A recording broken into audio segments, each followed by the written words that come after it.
श्री शिवाय नमस्तुभ्यम. श्री स्वामी समर्थ. बघतो नमस्कार.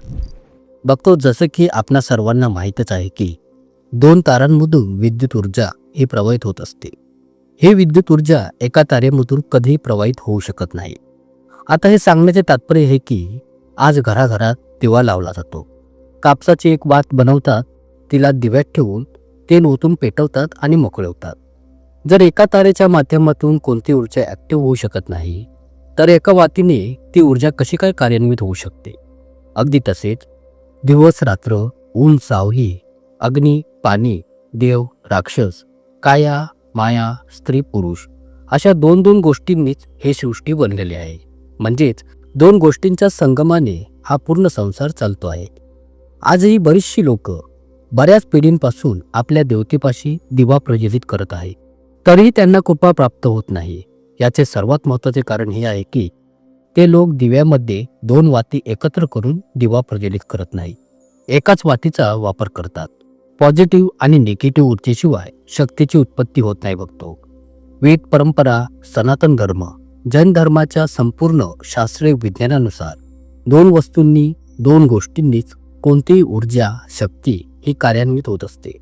तर बघतो आज तुम्हाला यापुढे जो दिवा प्रज्वलित करायचा आहे तो असा करायचा आहे की ज्याला प्रज्वलित केल्याच्या नंतर त्यातून निघणाऱ्या संपूर्ण वायुशक्ती ऊर्जेचा, अग्नितत्व ऊर्जेचा तुम्हाला यापुढे पूर्णपणे लाभ प्राप्त होऊ लागेल.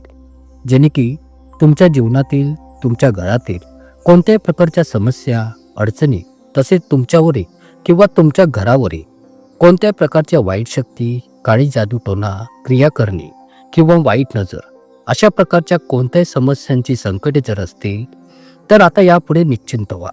कारण मी आता आपणास ज्या पद्धतीचा दिवा प्रज्वलित करण्यास सांगण्यात जात आहे त्यास ध्यान देऊन काळजीपूर्वक समजून घ्या आणि तुमच्या घरी याचा वापर सुरू करा. बघतो मी खात्रीने सांगतोय की तुम्हीच पाहाल की याचा सकारात्मक कार्यान्वित प्रभाव अगदी 20 ते 21 दिवसात तुम्हाला तुमच्या घरात आणि जीवनात घडून येत असल्याचे तुम्हाला पाहण्यास मिळेल.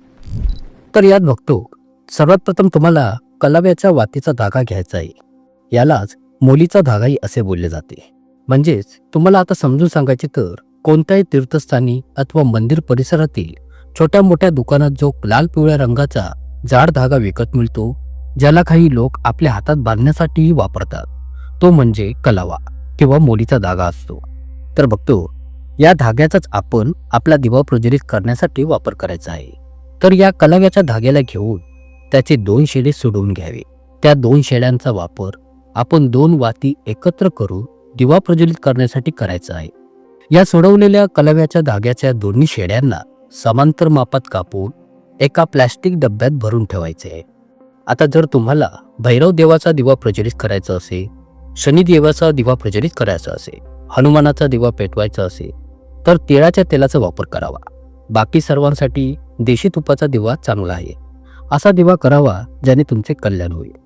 तर आता दिव्याचे तात्पर्य समजून झाल्याच्या नंतर आता मी तुम्हाला काही खास सांगू इच्छितो, त्यास जरा ध्यानपूर्वक समजून घ्या.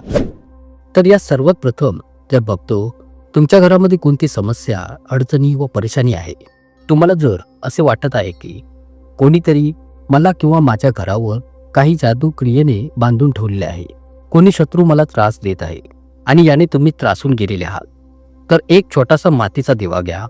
त्यात थोडीशी पिवळी मोहरी घाला, जिलाच आपण पिवळी राई बोलतो, आणि त्यात तिळाच्या तेलाचा वापर करून मी सांगितल्याप्रमाणे कलाव्याच्या 2 वाती एकत्र करून हा दिवा प्रज्वलित करा. आणि तुम्ही तुमच्या घरामध्ये तुम्ही जेथेही रोज दिवा करत असाल तेथे किंवा देवघर मंदिरात अथवा त्याच्या बाजूस उत्तरमुखी किंवा पूर्वमुखी 21 दिवसांपर्यंत ही पिवळी राई घातलेला दिवा प्रज्वलित करून पहा. कोणतेही तुमच्यावर कोणत्या मंत्राचे बंधन असो, जादूटोणा केलेला असो, कोणती तंत्रक्रिया करून कोणी देवतांना बांधून ठेवले असेल किंवा घरामध्ये कोणती भूतबाधा असेल, जर तुम्ही हा दिवा 21 दिवस प्रज्वलित करता, तुमच्या कुळदेवतेस करता, हनुमानास करता किंवा मग तुमच्या इष्टदेवतेपाशी करता, तरीही काही हरकत नाही. पण 21 दिवसांपर्यंत या दिव्याला करत राहा. आता 22व्या दिवशी तुम्ही स्वतःच पाहाल की तुमच्या घरामध्ये अशी शांती पसरलेली असेल की जीवनभराच्या पिढ्यांच्या सर्व दुःखे मिटून गेलेले असतील आणि तुमच्या जीवनामध्ये आनंद येऊ लागला आहे. आता पुढील दिवा बघतो.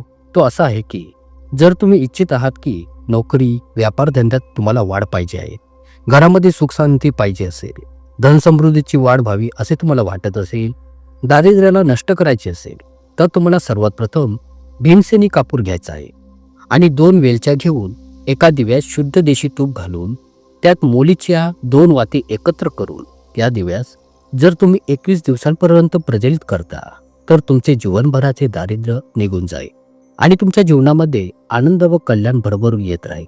तसेच तुमच्या नोकरी धंद्यात वाढ होईल, उधारी चुकती होईल आणि सर्व प्रकारची सुख येण्यास सुरुवात होऊन जाईल.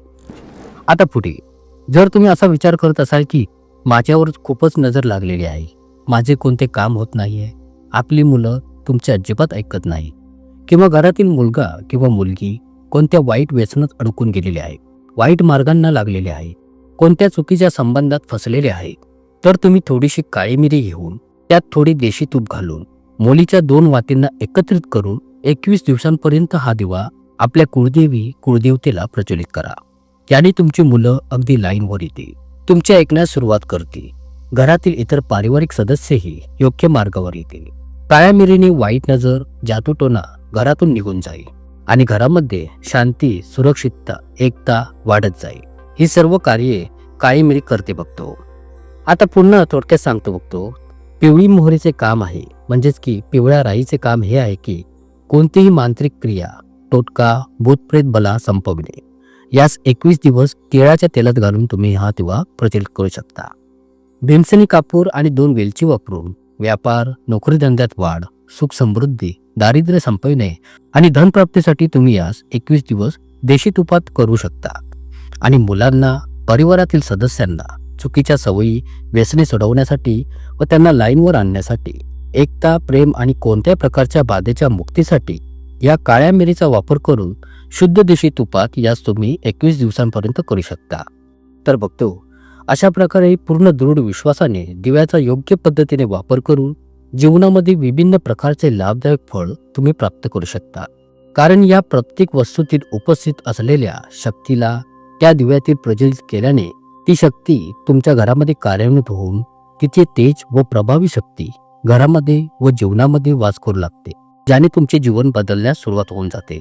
बघतो आशा करतो तुम्हाला ही माहिती नक्कीच आवडली असेल. ब्रह्मांड नायक तोच एक समर्थ. जय जय श्री स्वामी समर्थ. खूप खूप धन्यवाद. आदि तूच अंती तूच, तूच सर्व ठाई.